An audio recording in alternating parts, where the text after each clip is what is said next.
नमस्कार, तेज हरियाणा पर आप सभी का बहुत बहुत स्वागत है। आज 8 सितंबर दिन सोमवार शाम 7 बजे की घग्गर की अपडेट हम इस वक्त साझा करेंगे।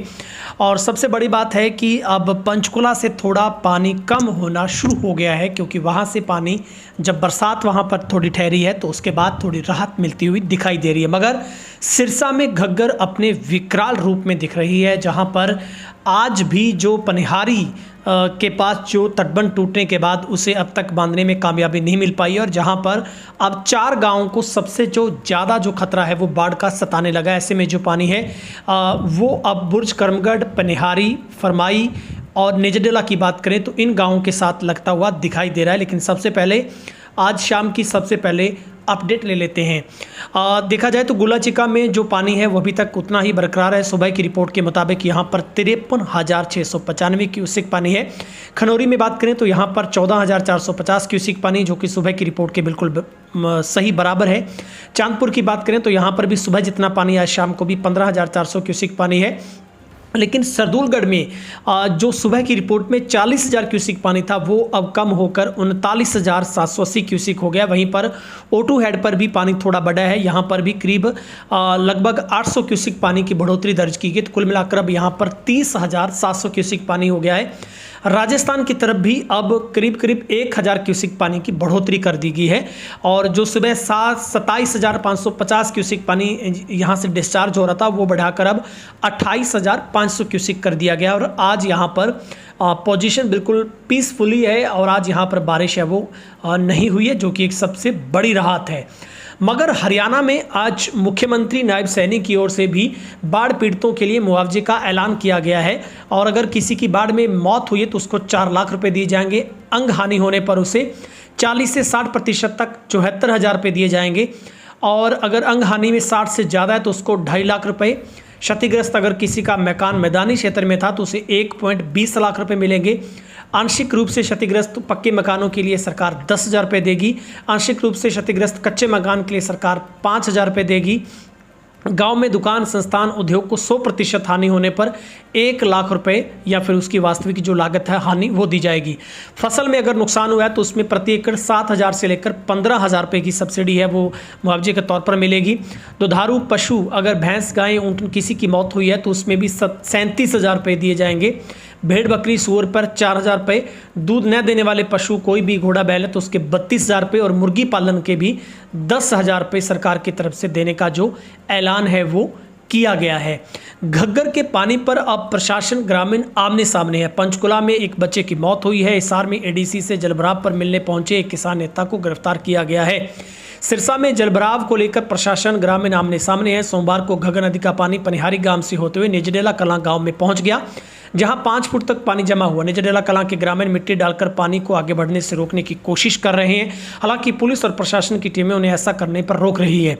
प्रशासन ने तर्क दिया कि अगर पानी रोका तो पीछे ज़्यादा नुकसान हो सकता है।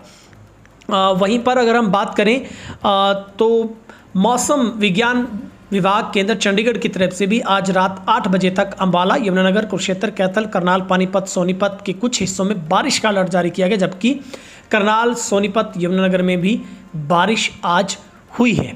हिसार स्थित चौधरी चरण सिंह विश्वविद्यालय के मुताबिक अगर माना जाए तो मानसून टर्फ, जो कि उत्तर से थोड़ा नीचे मध्य भारत की तरफ बना हुआ है, जो कि कच्छ, छोटा और आया सिद्धि, रांची, दीर्घा होते हुए उत्तर पूर्व बंगाल की खाड़ी तक बना हुआ है, जिसके चलते राज्य में 12 सितंबर तक मानसून की एक्टिविटी थोड़ी कमी आने की संभावना है।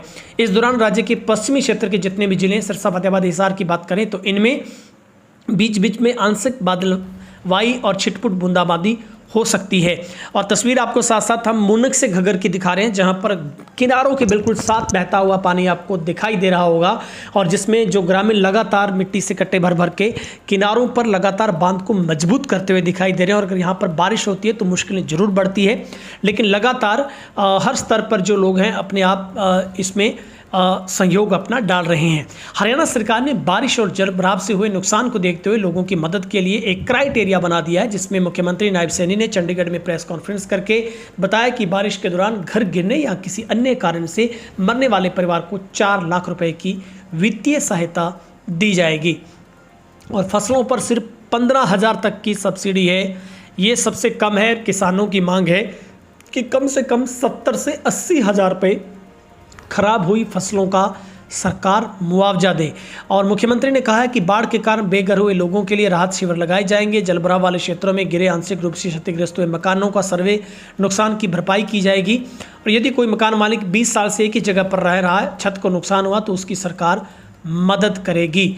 सिरसा में घग्गर का बांध टूटने से नेजाडेला पानी पहुंचा है, फसलें जलमग्न हुई है, ढानियों को खतरा है।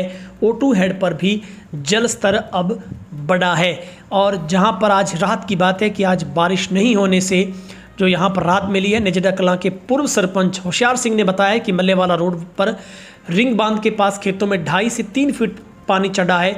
अभी ये पानी और बढ़ेगा। हालांकि गांव से करीब 1000 लोग पनिहारी में घग्गर के टूटे बांध को बांधने में गए हैं, मगर यहां भी ग्रामीण बांध बांधने में जुट गए हैं, वरना इससे आसपास की ढानियों को काफ़ी खतरा हो सकता है। O2 वियर डाउन वियर में भी 27,500 क्यूसेक पानी, इसके अलावा 20,000 क्यूसेक पानी राजस्थान की ओर छोड़ा जा रहा है। ये जो रिपोर्ट है वो मिल पा रही है सुबह से। और घग्गर साइफन में पानी की मात्रा 300 क्यूसेक कम हुई है। गुलाचिका हेड पर 13,000 क्यूसेक पानी बढ़ा है और O2 हेड पर भी आज बढ़ा है पानी। तो ये हम आपको तस्वीर दिखा रहे हैं, साथ साथ मुनक से और घग्गर O2 वियर से भी दिखा रहे हैं कि किस तरीके से लगातार 24 घंटे घग्गर तटबंधों पर मशीनरी कार्यरत है। मजबूतीकरण का कार्य निरंतर जारी है। मनरेगा मजदूरों के तहत काम चल रहा है। और राजस्थान की बात करें तो राजस्थान हनुमानगढ़ में भी जो बिल्कुल स्थिर स्थिति साफ दिखाई दे रही है। अभी तक किसी तरीके का कोई खतरा हनुमानगढ़ में नहीं है। हालांकि अनूपगढ़ से जो होता हुआ, सूरतगढ़ से होता हुआ, जो रायसिंह से होता हुआ पानी, रायसिंह नगर से जो पानी है वो पाकिस्तान में पहुंच चुका है। लेकिन 9 सितंबर को जैसलमेर, बाड़मेर जिलों में कहीं कहीं भारी बारिश की चेतावनी राजस्थान में दी गई है। शेष अधिकांश भागों में आगामी 1 सप्ताह बारिश की गतिविधियों में तेजी से कमी होने के आसार व केवल छिटपुट स्थानों पर हल्की बारिश होने की जो संभावना है वो जताई गई है। लेकिन 4 ऐसे गांव हैं जिसमें बुर्ज करमगढ़ की बात करें, पनिहारी, फरमाई, नेजाडेला कलां, तो इनमें जो पनिहारी में टूटा बांध है उसे अभी तक बांधा नहीं जा सका है, जहां पर लगातार जो बड़ी संख्या में आसपास के गांव के लोग, खास करके युवा जो हैं, वो इस बांध को पाटने में लगातार जुटे हैं कि यहाँ पर कम से कम इसे मजबूती कर दिया जाए। लेकिन अगर राजस्थान साइफन की बात करें तो यहाँ पर भी जो घग्गर के जरिए जो यहाँ से करीब करीब 19,000 क्यूसेक जो पानी यहाँ से प्रभावित हो रहा है। लेकिन राजस्थान में जो संभावित कल मुख्यमंत्री दौरा करेंगे हनुमानगढ़ का, और हो सकता है वो जो कि टिब्बी क्षेत्र या फिर जो पूरी राजस्थान के नाल के साथ लगते जो साइफन घग्गर के, वहाँ पर भी वो दौरा करें। लेकिन वो बाढ़ग्रस्त इलाकों के कल दौरे पर रहेंगे। और आप भी कमेंट करके ज़रूर बताइएगा आप हमें कहाँ से देख रहे हैं और आपकी तरफ किस तरीके की स्थिति नज़र आ रही है। फिलहाल एक रात की बात यह है कि अब पीछे बरसात थोड़ी कम हुई है, पंचकुला से पानी कम हुआ है, लेकिन गुलाचिका पर उतना ही पानी बरकरार है। लेकिन सुरदूलगढ़ में पानी थोड़ा कम हुआ है, ये राहत की बात है। लेकिन दूसरी चिंता की बात यह है कि जो पानी का फैलाव अब घग्गर में हुआ है, चाहे आप पनिहारी ले लीजिए, चाहे आप हिसार घग्गर ड्रेन, हालांकि उसको बंद कर दिया गया, जितने भी चाहे जंडवाला की तरफ जो पानी टूटा था उसको भी आज बांधने में कामयाबी मिली है। लेकिन जो पानी और जगह से टूटा था, जिसमें आप अहमदपुर, मीरपुर की बात करेंगे तो वो पानी पूरे का पूरा खेतों में चला गया है। इसके अलावा अगर आप केलनिया की तरफ की, झोड़नाली तरफ की बात करेंगे तो इन बांधों का पानी भी खेतों में फैलाव है। तो जब वो पानी वापस धारा में आएगा तब फिर से उफान है वो O2 में आएगा। तो वो पानी जब फैला हुआ पानी वापस जब नदी के अंदर आएगा तो तब थोड़ा पानी बढ़ सकता है। लेकिन अगर अगले 2-3 दिन बारिश नहीं होती है तो निश्चित तौर पर लोगों को बड़ी राहत मिल सकती है। लेकिन आप अवेयर रहें, जागरूक रहें, लगातार आप जहां भी हैं अपने बांधों को मजबूत करते रहें। और हनुमानगढ़ के लिहाज से जो भद्रकाली का पुल है वहां पर भी पानी अब नीचे चलना शुरू हो गया है। तो ये एक राहत की बात है कि पीछे से पानी कम होता हुआ दिखाई दे रहा है। फिलहाल आज की रिपोर्ट में इतना ही।